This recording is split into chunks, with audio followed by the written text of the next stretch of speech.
जय श्री कृष्ण। व्यक्ति संसार में आया है तो सांसारिक जीवन सुख और दुखों के उतार चढ़ाव से भरा हुआ है। अगर आज सुख है तो कल दुख, और अगर दुख है तो सुख। तो सुख और दुख लगातार चक्र के पहिए की तरह आते और जाते रहते हैं। तो इस विषय में श्री कृष्ण अर्जुन को क्या कहते हैं, क्योंकि अर्जुन इस समय पूरी तरह से दुख से परिपूर्ण अवस्था में है और वो दुख आने पर पूरी तरह से हतोत्साहित है। तो दुख से उसको उबारने के लिए, अपने कर्तव्य के प्रति उसको तैयार करने के लिए श्री कृष्ण 11वें श्लोक से लगातार उसको दिव्य ज्ञान का उपदेश देने में लगे हुए हैं।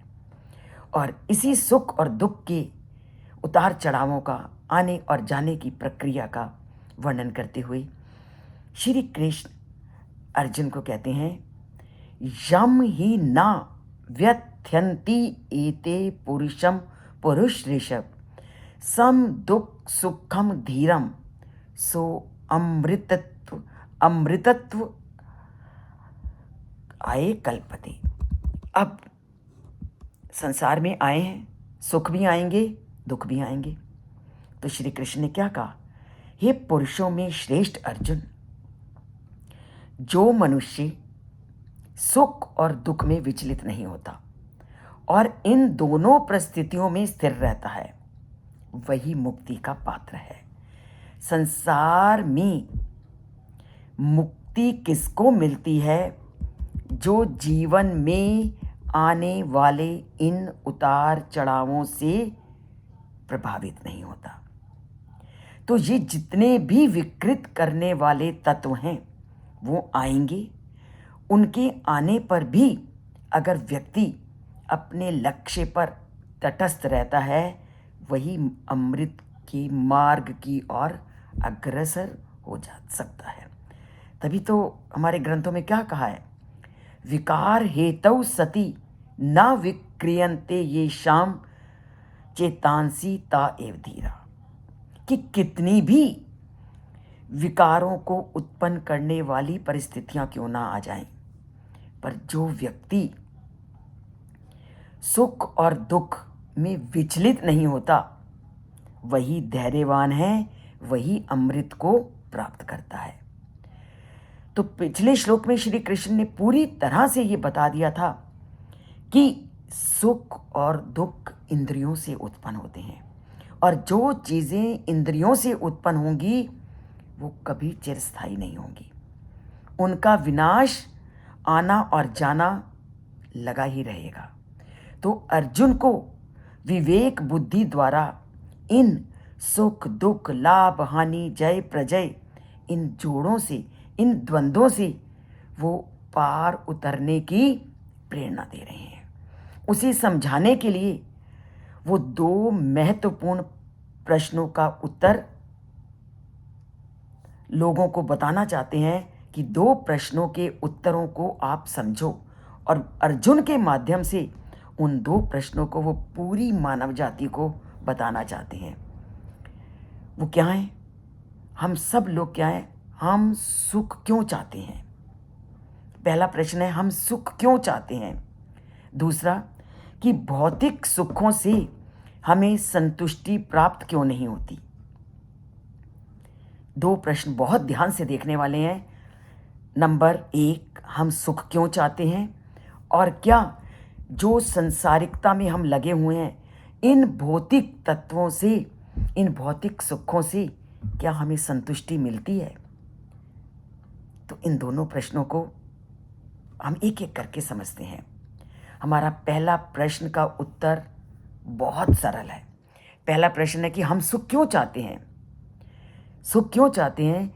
क्योंकि भगवान सुखों का सागर है और ये जो आत्माएं हैं, जो हमारे शरीर के अंदर आत्मा निवास करती है, वो उस परमात्मा का हिस्सा है, जिसका मुख्य अर्थ है कि हम उस अनंत सुख के सागर के एक छोटे से अंश हैं।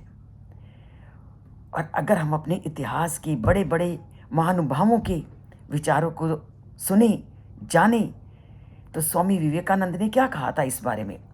उन्होंने क्या कहा था कि सच्चित आनंद भगवान के पुत्रों को कहकर संबोधित करते थे। वो क्या कहते थे कि हम सब उस सच्चित आनंद के पुत्र हैं।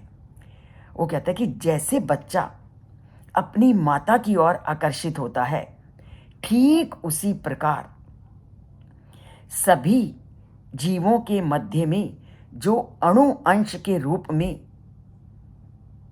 आत्मा निवास करती है, वो आत्मा भी उस परमात्मा की ओर आकर्षित होती है।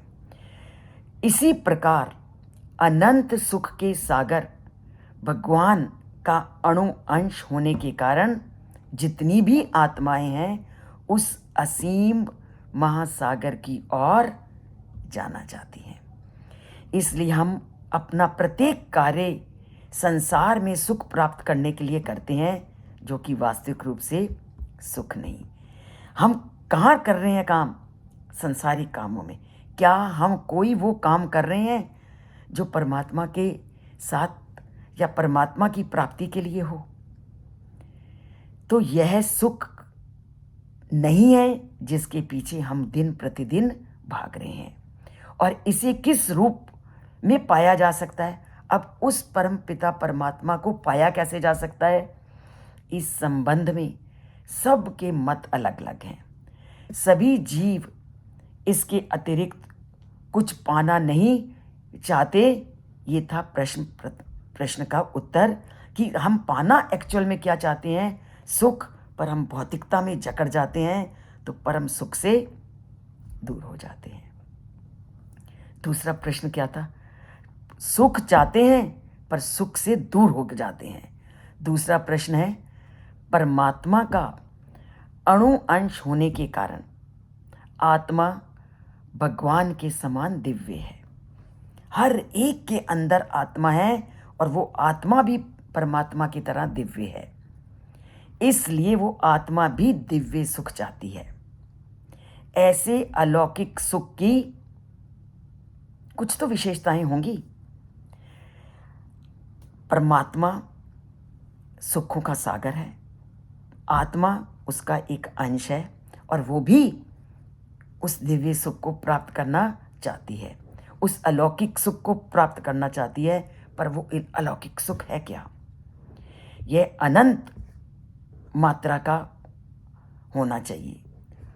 उस अलौकिक सुख की मात्रा सीमित नहीं है। और सबसे बड़ा, जितने भी संसार में रहकर हम सुख प्राप्त करते हैं वो सीमित मात्रा में रहते हैं। आज न कल नष्ट हो जाएंगे। आज पैसा है, कल जा भी सकता है। आज बिजनेस चला हुआ है, कल ठप भी हो सकता है।